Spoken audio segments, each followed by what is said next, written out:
President Trump has expressed interest in buying the world's largest island. And I guess when he first raised it, people thought he was joking. He said, can we buy Greenland? Greenland's geostrategic value has been the topic of global discussion, and its influence on China's expanding presence in the Arctic has been at or near the top of everyone's agenda.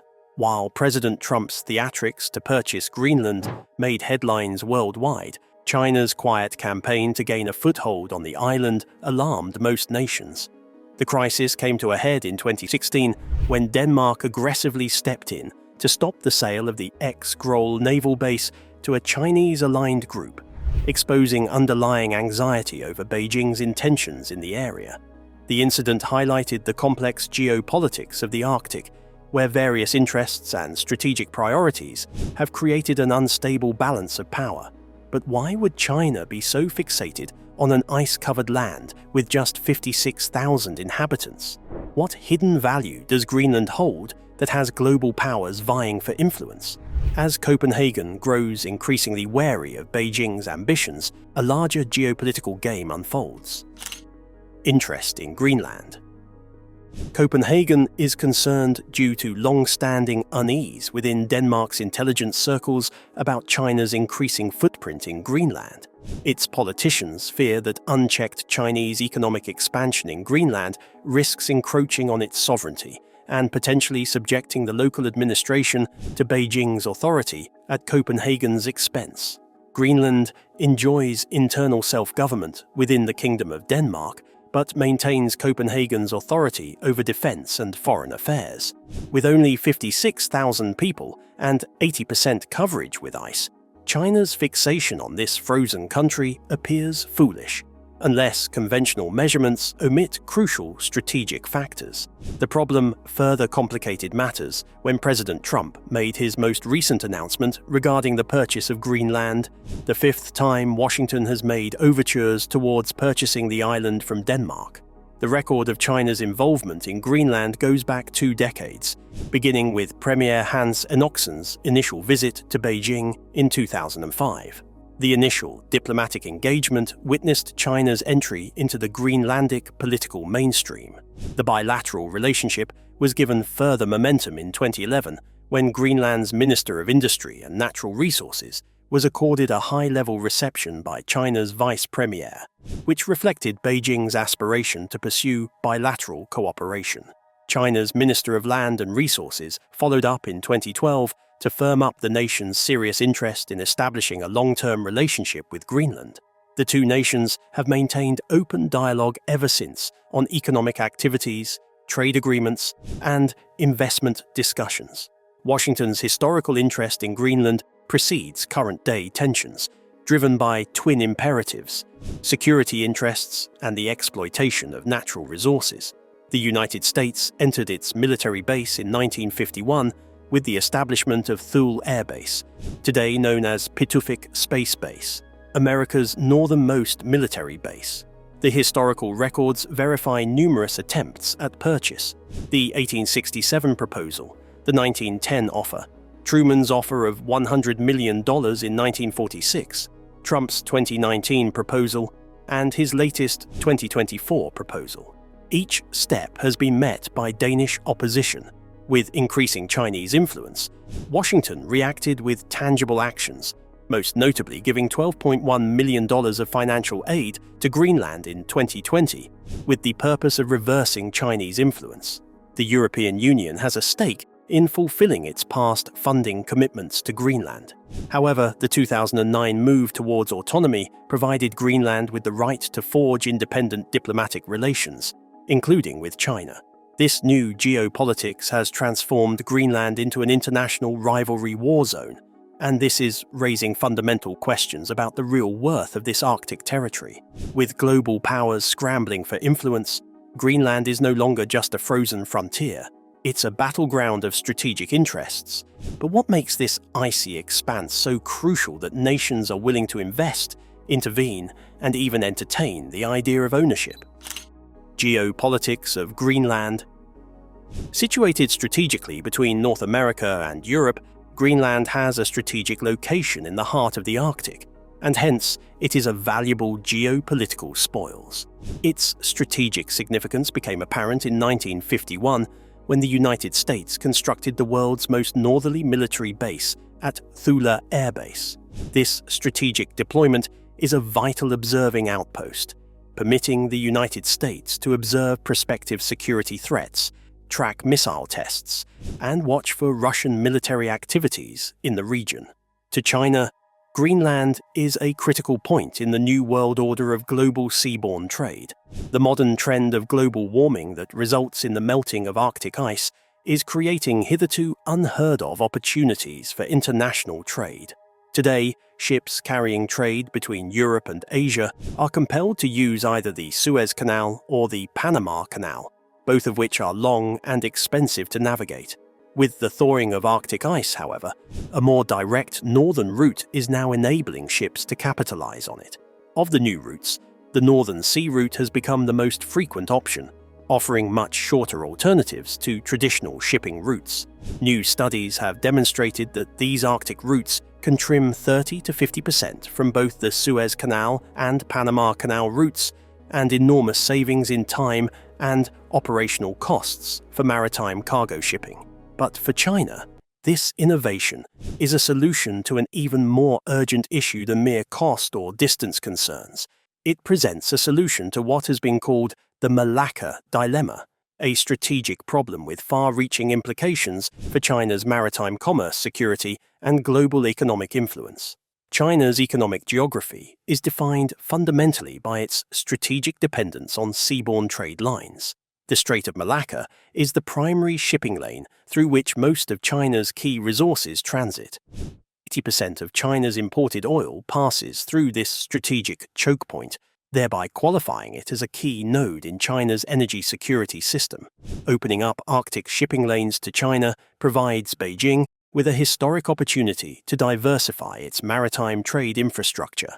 Russian tankers can now transport energy supplies from Siberia to Chinese ports directly, thereby increasing China's logistical capacity. This goes a long way in enhancing China's strategic status by reducing its vulnerability to potential trade route disruptions. To realize these new opportunities, China has unveiled an audacious project named the Polar Silk Road. Plan talks about China participating in the pragmatic cooperation on the Arctic and the building of a Polar Silk Road, an inherent component of the ubiquitous Belt and Road Initiative. The concept of this project is straightforward, but sheer brilliance. Capitalize on the Arctic's shorter maritime routes to establish more resilient connectivity between Asia, Europe, and North America. To make this happen, China is working very closely with Russia and is putting tremendous investments into developing strategic infrastructure such as ports, icebreakers, and research stations all across the Arctic area. These end-to-end development programs are tailored specifically towards the purpose of securing these newly emerging trade corridors by making them dependable and efficient. Greenland's resource wealth. Greenland is strategically valuable beyond its usefulness in safeguarding sea trade routes. Underneath the surface of this solidly frozen world exist untold riches. The US Geological Survey has been busy in the region, estimating possible reserves of 7.3 billion barrels of oil and 52.6 trillion cubic feet of natural gas in areas close to Greenland's coastline. In addition, scientific research has discovered that the region of the Arctic, where Greenland is located, holds about 25% of the world's untapped oil and gas deposits. Greenland's expansion efforts in terms of territory, especially its attempts to include more underwater territories, are motivated by the prospect of accessing even more precious resources. Apart from its hydrocarbon deposits, the island is also rich in coal and other minerals that are used in industrial activities worldwide. It is estimated that Greenland's natural wealth may be worth more than $4.4 trillion if oil and natural gas deposits are factored in. Even without these resources, the estimated value is still considerable at around $2.7 trillion. These numbers are especially noteworthy when taking into account that they are greater than the combined economic output of many smaller countries, particularly considering Greenland's relatively small population of fewer than 60,000 residents. Current surveys have revealed Greenland to possess huge reserves for 25 of 34 minerals that have been classified as critical raw materials. The minerals include rare earth elements, graphite, platinum group metals, and neodymium.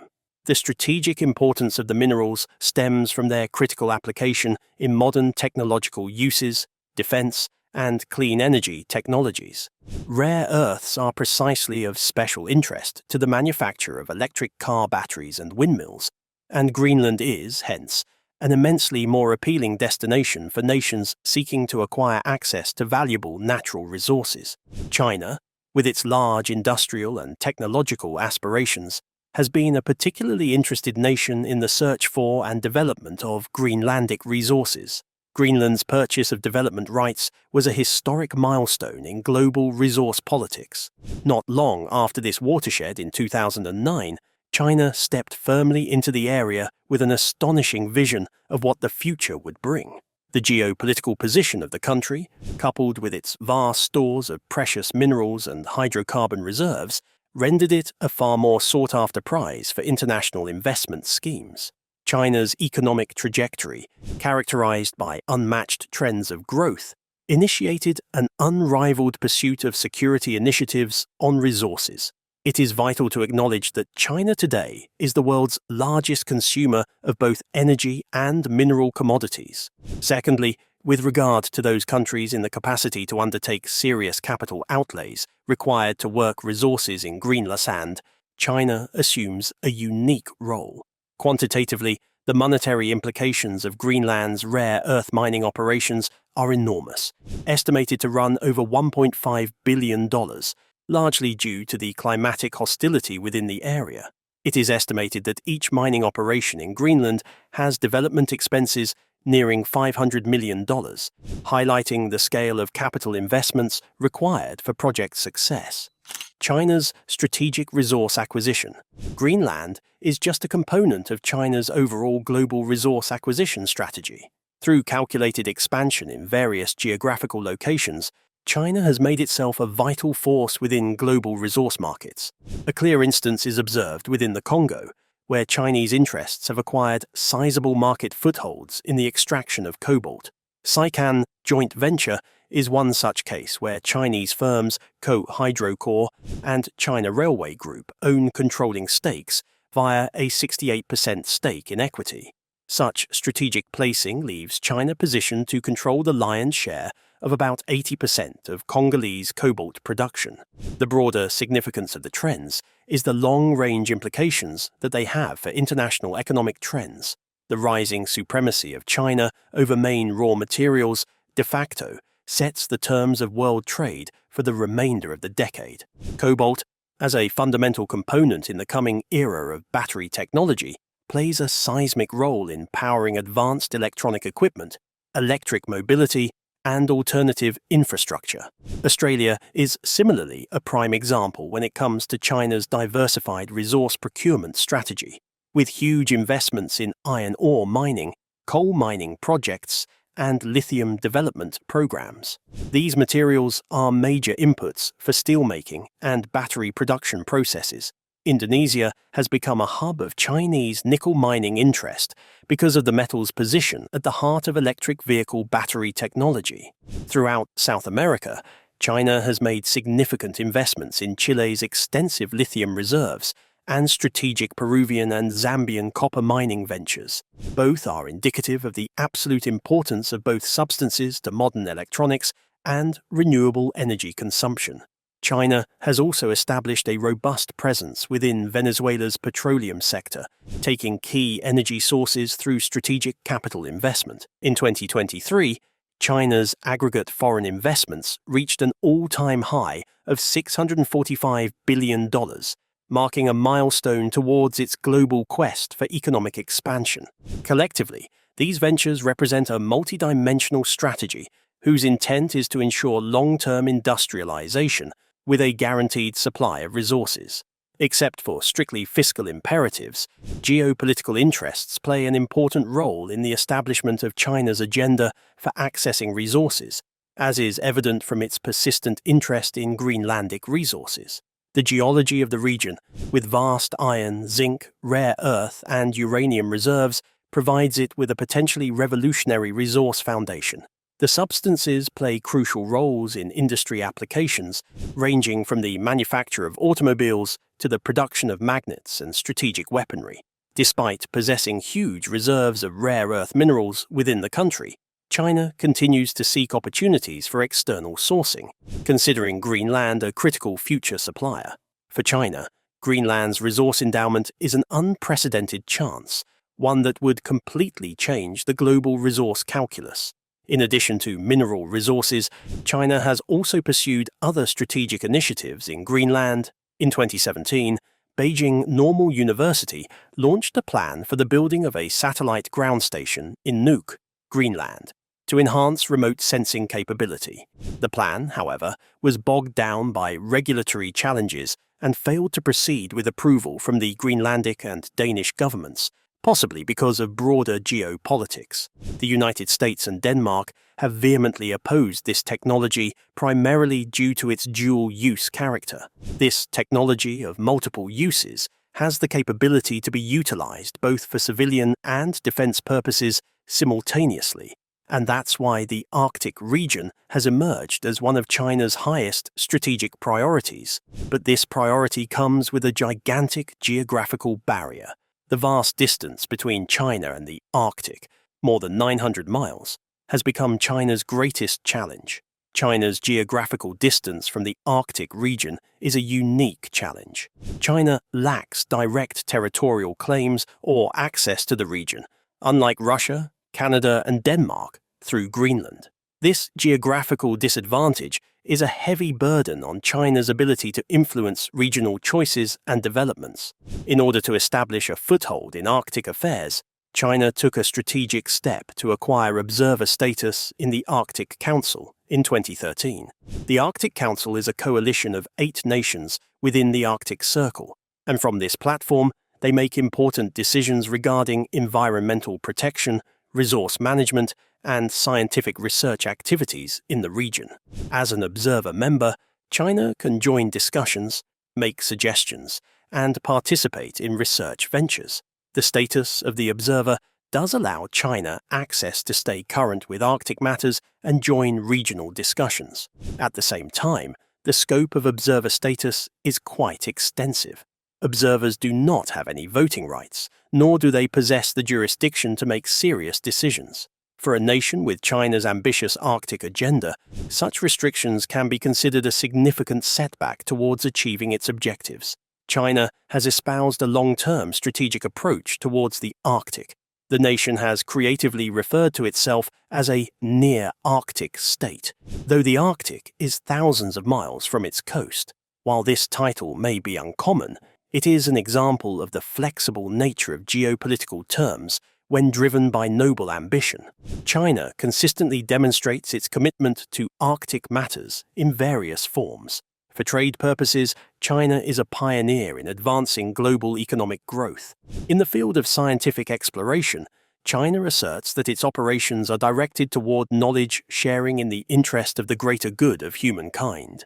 However, global commentators are only too aware that China's true motives are very different from what it says. Interestingly, Greenland represents a major exception to the broader international perception of China's presence in the Arctic. Unlike most nations viewing China's Arctic ambitions suspiciously, the Greenlanders are particularly upbeat in their attitudes toward Chinese presence. This optimistic outlook is grounded on a realistic interest. The majority of inhabitants of Greenland, particularly the 80% dominant Inuit community, see Chinese investments as something positive for their nation. While the world sees China's Arctic ambitions as a threat, Greenlanders see something different: opportunity. With an economy heavily reliant on fishing and limited infrastructure, foreign investment isn't just welcome, it's essential. And in 2018, Greenland seized a historic chance to reshape its future with a bold development project that would change everything: Greenland's development. The development of investment projects in Greenland presents a strategic opportunity for regional growth. There was a chance created in 2018 when Greenland's government provided for increasing the country's infrastructure, this time specifically to the tune of 3 international airport installations. The target for one installation was Nuuk, Greenland's capital, while 2 additional installations were situated strategically in premium tourist areas. This record-breaking venture placed itself as the biggest public works project in the history of Greenland since records have been kept, acting as a landmark milestone in the developmental trajectory of the nation. China was keenly interested in getting involved in this infrastructure development, and the state-owned construction company China Communications Construction Company, CCCC, submitted a comprehensive proposal for its implementation. However, Denmark's administrative body expressed serious reservations regarding Chinese participation in the project. As a reaction to such concerns, the Danish government decided to utilize domestic public funding channels to finance the project. Besides, Denmark also took part in the ownership of the airport facilities, driven by the motive mainly arising from concerns regarding China's suggested role in the management hierarchy of the project. Despite the controversies concerning Chinese involvement in Greenland's airport infrastructure development initiatives, China had already established a big footprint in most sectors of Greenland's economy, particularly in mineral resource extraction operations. 4 major mining projects are now under Chinese dominance, operated either through state-owned companies or private companies. It is important to mention here that the private sector institutions themselves are ultimately also under the model set by the Chinese Communist Party, CCP. Such mining endeavors become active forces towards achieving China's larger geopolitical objectives. Initially committed with quite a fervor, such projects were later confronted with unforeseen challenges. Amongst such programs, the Kvanefjeld project has been the most ambitious endeavor, specifically operating for the sake of rare earth mineral mining. These minerals play an important role in the production of contemporary technology, as they are essential in the manufacture of sophisticated electronic components, electric vehicles, and solar panels. Funding for the project comes primarily from Shenghai Resources, a specialist Chinese firm that has extensive experience in the recovery and processing of rare earth metals. The Citronen Fjord site, found in the south of Greenland, has some of the world's biggest rare earth mineral deposits. Surprisingly enough, this single site is estimated to provide reserves that could supply around 15% of the world's need for rare earth elements, a pretty impressive ability in itself. Apart from the Kvanefjeld project, the LCA project is another significant project founded upon iron ore mining activities. Iron ore is a critical raw material in steel making, which continues to be a requirement for many industrial uses, including manufacturing and infrastructure development. The Lua operation operates under the exclusive financial backing of General Nice Corporation, a previously discussed entity in earlier sections of this presentation. This project is intended to drive economic growth throughout Greenland, primarily through the development of iron ore shipping routes to China, where unabated, strong demand for iron continues to drive market activity. Mining projects and political shifts. The Valoy project is operationally focused with a primary emphasis on copper extraction operations. Copper is of utmost importance as an industrial metal, being extensively used in electrical wiring systems, renewable energy facilities, and other industrial applications. Project development is coordinated under a joint venture between a Chinese firm and Nordic Mining, a Norwegian company that entered into this strategic alliance in 2008 for the exploration and development of Greenland's copper deposits. The 4th major project comes in the way of the Skiergård base metal project, aiming to produce deposits of zinc, lead, and copper. Some of the largest untapped deposits of zinc exist in the Sonoran area, and thus the project is all the more vital in terms of global mineral resource development. All these metals perform crucial roles in different industrial purposes, including building construction, manufacturing electronics, and other production functions. Operation management of the project falls under the responsibility of China Non-Ferrous Metals Industry, Foreign Engineering and Construction Corporation, which is a high-profile state-owned Chinese firm mandated to oversee foreign mining operations. China's interest in Greenland has been substantially impacted since 2021, a time of economic strain. Greenland's government made a strong stand when they suspended General Nice's operating license, a Chinese giant firm that had already purchased the Isua mine project way back in 2015. The prime reason behind this was the firm's continued failure to uphold the agreed timeframe, a recurring aspect of its operations. The Kavin Phi mining project is yet another milestone in this vibrant setting. The project was suspended in its entirety after the Inuit Ataka Party won the 2021 election. The leadership of the party made a specific campaign vow to switch off the rollout of the project, primarily due to two critical matters: the presence of uranium on the mining ground and the fact that it is close to housing units. Subsequently, the Greenlandic government intervened aggressively by introducing full-scale legislation that categorically banned mining activities where the uranium content was above 100 parts per million. This legislative move was especially aimed at shielding against radiation dangers, as well as safeguarding the environment and ensuring public safety. But even as Greenland takes bold steps to protect its land, a deeper conflict emerges, one that pits economic ambition against environmental responsibility. With the future of uranium mining hanging in the balance, the battle over Greenland's resources is far from over. The environmental debate. The current case of Greenland's Kane Field project raises an interesting paradox. While the project owners sell hope that the prohibition against uranium mining could be removed following the 2025 elections, environmental concerns also raise some pertinent issues. The environmental damage from the project has far-reaching consequences, raising serious arguments about its sustainability. Greenland is resolute in defending the environment and questions the project's sustainability by raising fundamental questions of doubt. While the land draws close to potential sovereignty, its economy is yet to be stabilized and offers a complex situation that affects its ability to resist external powers.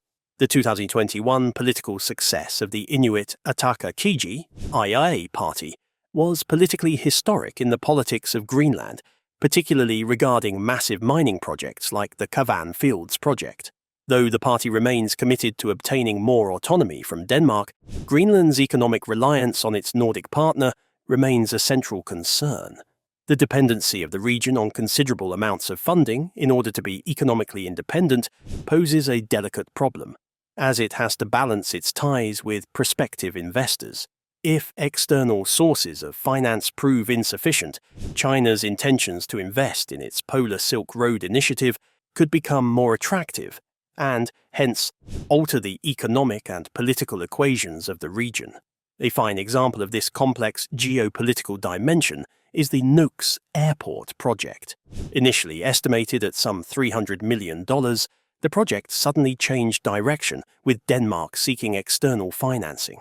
China's CCC company proposed taking on the entire financial cost of the project, but Denmark was wary.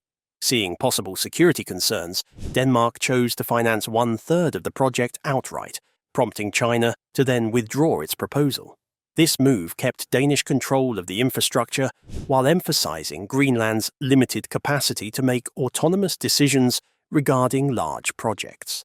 Denmark's wisdom now seems, in retrospect, but calls into question the very foundation of Greenland's ability to resist such offers in the future, particularly if it proceeds to full independence, economic dependencies, and sovereignty. Denmark's substantial economic assistance is Greenland's economic lifeblood. Every year, Copenhagen sends a big block grant of 4.3 million Danish kroner, worth around $630 million. This major funding accounts for roughly 1/3 of Greenland's total public income stream. On top of economic assistance, Denmark also retains control over strategic assets like military defense and legal administration buildings, thereby increasing its overall package of aid. Greenland cannot be severed from this dependency until it can be self-reliant and create sufficient revenues. In the face of unyielding dreams about sovereignty, there is a grave fiscal problem it will have to face. Left with no strong reserves, sovereign Greenland would succumb to Beijing's strategic investment models. Its debt-trap diplomacy is how Beijing calculated foreign policy to advance its financial stakes. They make huge advances of money into financially weak economies like Sri Lanka. When they are confronted with the problem of repayment, they bear huge liabilities towards China and thus become susceptible to political coercion and resource exploitation. Rather than dealing with international finance institutions like the IMF, nations go into direct debtor relations with China. If they are unable to repay, they have no choice but to acquiesce to Chinese insistence. Worsening global warming is making the ice of Greenland melt at a faster rate. While the process is bringing economic opportunities to Greenland and China, it is creating doomsday impacts for most regions of the world. 4 trillion metric tons of glacial mass have vanished in the past 3 decades. If Greenland's entire ice sheet melts in its entirety, sea levels worldwide would rise by about 7 meters, 23 feet, and could engulf the world's biggest coastal cities, such as New York, London, and Mumbai, into the sea. But China's rapid infrastructure expansion across Greenland is threatening to further accelerate glacial retreat, causing cataclysmic environmental degradation. China's Polar Silk Road initiative to open new shipping lanes across the Arctic came at the price of intense ecological degradation. More sea traffic means more potential for oil leakage, chemical contamination in the form of toxic chemicals, and sonic disruption that disorients sea life, primarily cetaceans and pinnipeds. Icebreaker vessels employed to cleave the courses of shipping routes are also destroying sea ice structures, tipping fragile ecosystems that are already on their knees fighting climate disruption. Concurrently, China's construction projects in Greenland, such as port facilities, aerodromes, and mining machinery, are destroying pristine lands while accelerating global warming. The extraction of rare earth minerals is contaminating water resources with poisonous chemicals and endangering aquatic life and native communities. More seriously, the process destabilizes permafrost infrastructure, releasing methane, a highly effective greenhouse gas, thereby further accelerating climate change. The audacious Trump administration's offer to purchase Greenland has precipitated global mass outrage, with complex geopolitics playing out between the world's powers. Denmark clings resolutely to island sovereignty, but the outrage is a sign of deeper strategic interests in the Arctic Circle. As Greenland's untouched landscapes give way to industrial ambitions, the stakes grow higher, not just for the environment, but for global power dynamics. The island has become more than just a strategic asset. It's a flashpoint in a silent struggle between world superpowers. With military interests now at the forefront, the question remains: who will truly control Greenland's future? Future prospects in the geopolitical landscape. Greenland matters in international planning for security, particularly regarding military defense missions for the Arctic. The US has a critical presence in the shape of the BFIC space base, which constitutes a defensibility symbol and operates in space. Trump officials emphasize the strategic interest of Greenland, citing Russian warships and Chinese warships within the region to explain US action. The region's economic significance lies in rare earth mineral deposits, and 70% of world reserves and 90% of processing facilities are currently in China. The clustering of assets makes the supply chains vulnerable, and diversification efforts are being planned. The Swedish National China Center has recently spoken about a decline in Chinese presence in Greenland, yet experts closely monitor long-term implications. European politicians have collectively opposed the acquisition bid, viewing it as an invasion of Denmark's sovereignty. European Commission President emphasizes the need to enhance economic ties with China rather than addressing the offer of a buyout. Chinese officials are wary of demeanor, and social media websites suggest potential counter-bids on the off chance of Alaska. Domestic opinion is vigorously opposed to acquisition, with recent polls registering massive opposition to becoming part of the United States. The Greenland government is eager to make its economy robust and free itself from Danish influence. These plans will be decided in the March 2025 general election, a point of political renewal in the region. Experts recommend the United States pursue a cooperative approach instead of acquisition. Alternatives proposed include establishing stronger diplomatic relations, economic investment in Greenland, and the development of infrastructure. These measures could establish the US as a reliable partner without unnecessary conflict. Trump's style of policymaking renders these tasks challenging, however. The situation presents China with the latitude to strengthen its own hand by reviving old projects and speeding up its Arctic initiative. The potential drift of European countries towards China could be the result of audacious US pressure tactics. Ultimately, it is a matter of various variables, such as diplomatic maneuvering, economic incentives, and local conditions. Thank you for watching this video, and see you on the next one.